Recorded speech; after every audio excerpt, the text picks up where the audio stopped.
Ձեր խմբակցության այսպես ելույթները, շեշտադրումները անդադ ձեռքը ձեր կողմն էր մեկնում եւ ձեր քննադատությունն էր իր համար հիմք դարձնում, որպեսզի շարունակեր թեման։ Համար պետք է նաեւ ընդունել, որովհետեւ ուժեղ Հայաստանը ներկա չէր եւ հիմնականում մենք էինք խոսում, միգուցե դա էլ իր տեղն ուներ, բայց ամեն դեպքում այստեղ որևէ քաղաքական ուժի հատկապես մեր գործընկերների մասով բան չեմ ուզում ասել, բայց ամեն դեպքում ակնհայտ է, որ այդ քաղաքական բևեռացված մոտեցումները հենց մենք ենք որ արտաբերում ենք, այսինքն այդ 180 աստիճան քաղաքական ընկալումների եւ մոտեցումների տարբերությունը մեր կողմից է որ ներկայացվում է։ Նիկին Գրիգորյան եւ Փաշինյանն ասաց, որ երեք ասաց, որ եթե ի պատասխան ձեր գնացեքին, ասաց, որ եթե ես գնամ, դու էլ ինձ հետ կգաս,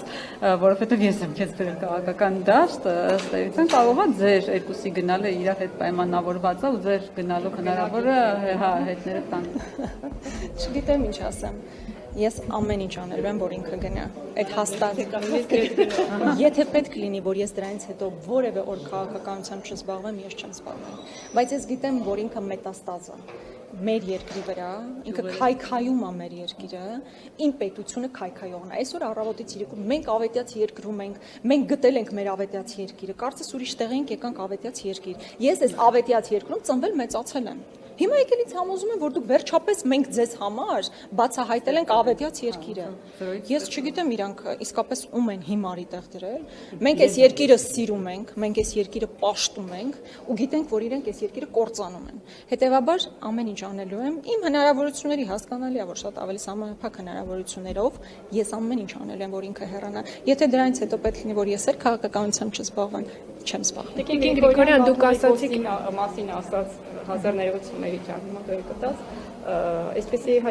արտահայտություն արեց, եթե համաձայնի մեր օրակարգի հետ կաթողիկոսը պատրաստ եմ նստել, բանակցել, դրանով փաստորեն ինքը իրեն չհերքեց, որ կաթողիկոսին հետապնդում է, որովհետև, չգիտեմ, մերժել է Աստծուն, խախտել է կանոնակարգը եւ այլն, բայց հիմա պատրաստ է, եթե ընդունի օրակարգը, երևի կառավարության ծրագրի մասին էր, խոսքը ծրագրի շեշտադրում էր, պատրաստ է նստել եւ բանակցել։ Դրանցում եմ երևի Արցախի անունը չտալու հարցում է։ Կարծում եմ բոլոր հնարավոր կարմիր գծերը խախտված են։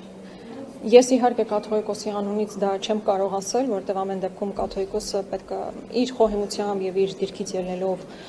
հարցերին մոտենում է, բայց այնքան կարմիր գծեր են խախտվել, որ դրանից հետո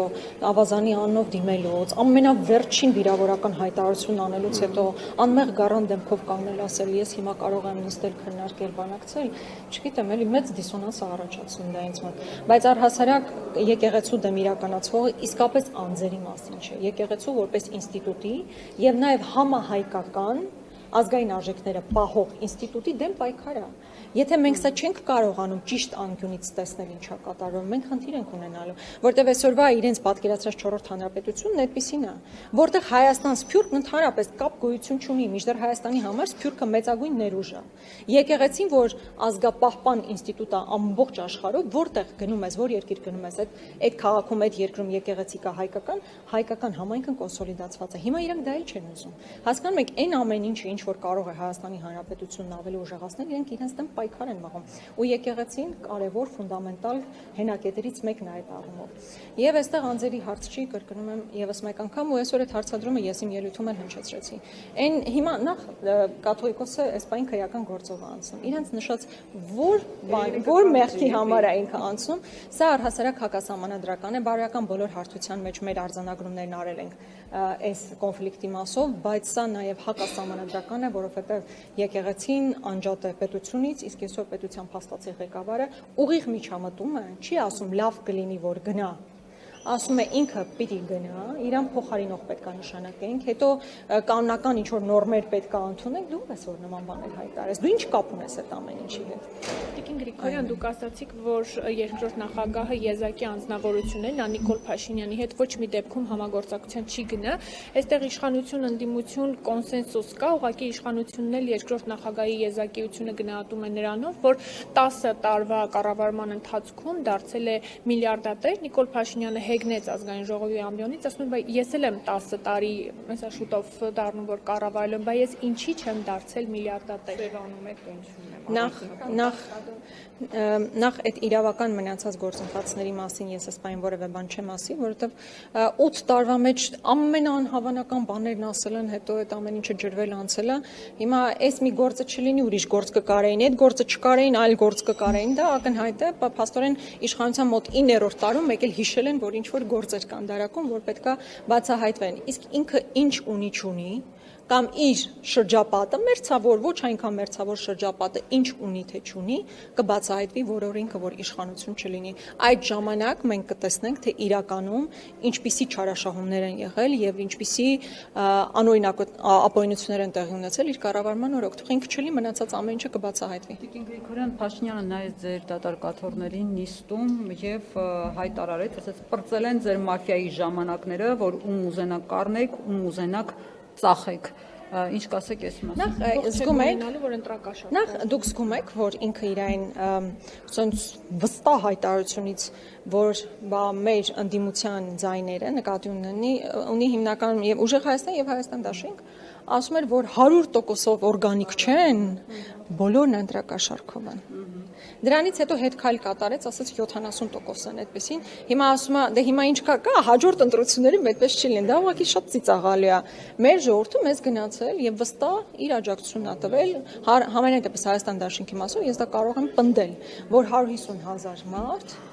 այն տերորի, բախի մթնոլորտի, այս վարչական ռեսուրսի չարաշահման ֆոնին գնացել եւ իր ձայնը տվել է Հայաստան Դաշինքին եւ մենք այդ բերումով հիմա այստեղ ներկայացված ենք, բայց ձեր հարցը ինչ բանով էր։ Այն կոնտեքստում, որ մաֆիայի վերջի ես ձեր տալու եմ, սպառնալիքը է։ Դե այդ սպառնալիքները, եթե անկեղծ ասեմ, օրինակ այսօրվա իր հայտարարությունները էականորեն տարբերվում են տարիներ առաջվա իր հայտարարություններից։ Ըստ էության չեն տարբերվում։ Բայց գիտեք ինչն է խնդիրը, օրինակ երբ որ հատկապես Ծառուկյանի մասով էր, չէ՞։ Ինքը Ծառուկյանի հետ 18 թվականի կոալիցիա կազմել է,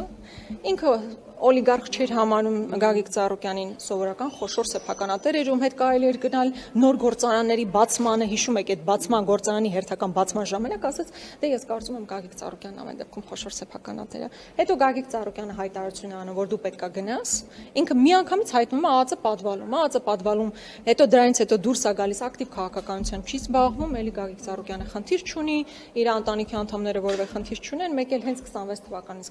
սկսում է զբաղվել ակտիվ քաղաքականությամբ եւ ընդդիմադիր ուժեղ ղեկավարում, միանգամից հայտնում է ԱԱԾ պատվալում։ Այսինքն իր այդ հայտարարությունները կախված են նրանից, թե այդ փուլում ինքը ինչ խնդիր է իր առջև դնում, բայց կրկնում եմ հիմնական խնդիրը, որ այսօր ինքը փորձում է լուծել, նախ տեսարաններ ապահովելն է եւ այո, հիմնական օրակարգից շեղելն է, իսկ հիմնական օրակարգը առաջիկա մեծ զիջումներն են, որոնք բովանդակային առումով շատ մեծ են լինելու։ Մեծ զիջումներն են եւ վախի մթնոլորտ տարածելն է։ Ու սա մի թերագնահատեք, երբ որ ես հիմա ասում եմ վախի մթնոլորտի տարածում, մի թերագնահատեք, որովհետեւ եթե հիմա դուրս գաք մի փոքր կրպակ ունեցող նույնիսկ անհատին մի բան հարցնեք, ասի ես քաղաքականության հետ շարից փորձանքից հեռու, ինքը գիտի դա ինչի համար է անում, որովհետեւ վաղը երբ որ փորձեն դնեն հանրաքվեի Սահմանադրության օրակարգը, Ալիևյան սահմանադրության օրակարգը, իրան պետք է որ որևէ մեկը չհամարձակվի ծպտուն անել։ Չնայած ես դա էլ էստեղ ասել եմ, որ ինքը դեռ 2/3-ի աջակցությունը պետք է ստանա, որպեսզի դնի հանրաքվեի, իսկ ինքը այստեղ 2/3 չունի։ Մենք, որ աներիկ բայորեն պնդում ենք, որ չենք պատրաստվում կողմ քվեարկել Ալիևի պատվերով սահմանադրությանը, մարդը, որ մերժում էր Սերժ Սարգսյանի Հակով կարված սահմանադրությունը, լավ էլ հիմա ուզում է Ալիևի Հակով սահմանադրություն հակնել։ Լավ, Տիկին Գրիգորյան, իմ կողմից վերջին հարցը էլի, եթե կարելի է հեղափոխություն անելու եք, թե չէ, որտեղ Փաշինյանն ասաց արդեն խնդրում, աղաչում է, որ հեղափոխություն անեք, ի վերջո անելու եք, թե չէ։ Իմիջիայլոց այդ լեգիտիմության մասը ընդհանրապես ինչ հասկանալի չի մեր ասացի մեջ կար Բարգավաճ Հայաստան կուսակցություն, որ պետք է հայտնվել խորհրդարանում, վերցրեցին ամբողջությամբ ձայները եւ նաեւ ընդհանուր է մթնոլորտը, որ կար ընտրությունների ժամանակ, դա խնդրահարույց էր։ Իսկ ինչ որ ասում է, երբ որ ասում է դե հիմա եթե լեգիտիմություն պակաս կա, դուրս եկեք։ Ես ուզում եմ ձեզ հիշեցնել, որ 17 թվականին գրեթե նույն իրավիճակներ։ Նիկոլ Փաշինյանը նստած լինելով իմ տեղում, ավելի փոքր համեմատությամբ ընդդիմադիր ֆրակցիայի ղեկավար լինելով, չէր ընդունում մեծամասնության տրված ձայները եւ լեգիտիմությունը, բայց գնացել էր խորհրդարան տեր կանգնելու իր ձայների ներկայացուցիչը լինելու։ Մի տարի հետո կամ մի քիչ ավելի կարճ ժամանակահատված հետո եղավ գլոբալ փոփոխություն եւ կրկնում եմ հիմա իր թեզերը կարելի է իրան ետ վերադարձնել։ Դու էլ ժամանակին 17 թվականի ընդդիմություն էր չէր ընդունել, հիմա երբ որ մեզ ասում են, բա դուք ո՞նց եք այստեղ, եթե չեք ընդունում։ Այո, մենք չենք ընդունում ձեր ձայների ձևավորված լեգիտիմությունը, ընդունում ենք մեր ձայները եւ այո, ամեն բան անելու ենք, առաջիկայում էլ process-ներ հավանաբար կլինեն։ Փաշինյանը ձեզ ուղղված ելույթ էր ունենում, ներկա չէիք։ Նախ ինչ մենք մեր ելույթը ունեցանք, ավելացնելու բան չունենք, դուրս ենք եկել։ Ամեն դեպքում եթե նկատեցիք, ես արձագանքում էի իր ելույթների կտորներին, այսինքն դրսում նստած նաև հետևում ենք։ Դա խնդիր չի։ Միջալոց դա ինչ որ քննարկման առիթ է դառնում։ Ընդդիմությունը ինչու նստած չի, ինչու այսպես նստած չի։ Ընդդիմությունը կարող է գնալ, երբ որ կարիք կա ինչ որ բան ասելու եւ այնտեղ չլինել, եթե բան չունենք ասելու այդ փոքր։ Բան չի նեղանան գնանալ մեր խոսքը։ Ես չեմ կարծում, որ դա մեզ էր վերաբերում։ Տիկին Գրիգորյան նաև երկրորդ նախագահին ու Գագիկ Ծառուկյանին իրար հետ հիշատակեց Նիկոլ Փաշինյանը նշելով, որ Գագիկ Ծառուկյանը ժամանակին ասում էր կենսաթոշակները պետք է հավասար լինեն նվազագույն զամբյուղին, ասում է այդ հարցը պիտի տա Գագիկ Ծառուկյանը եւ Ռոբերտ Քոչյանն էլ պատասխանի, թե ինչու այդպես չի եղել։ Ճիշտ ասած չհասկացա բանը։ Ինչու չի բարձրացվել Գագիկ Ծառուկյանը ժամանակին ասում էր, որ Ուզում ասի, ես կապ չունեմ էլի, դուք իրար ինչ հարց ուզում եք, իրար տվեք Իմիջիալոց ինքը թոշակները, չէ, նախագահ Քոչյանի օրոք 5 անգամ բարձրացել են թոշակները, եթե հարցադրումը դա է, երբ որ ինքը նախագահ Քոչյանն ընդունել է իշխանությունը եւ հանձնել է իշխանությունը, մի քանի անգամ բարձրացել է թոշակ, այսինքն եթե դա է ենթատեքստը, ճիշտ ենթատեքստ չի, բայց եթե նայա որ իմիջիալոց ինքը խոսք է տվել, որ թոշակները եւ նվազագույն սպառողական զամբյուղը պետք է հավասարել, տեսնենք կանի։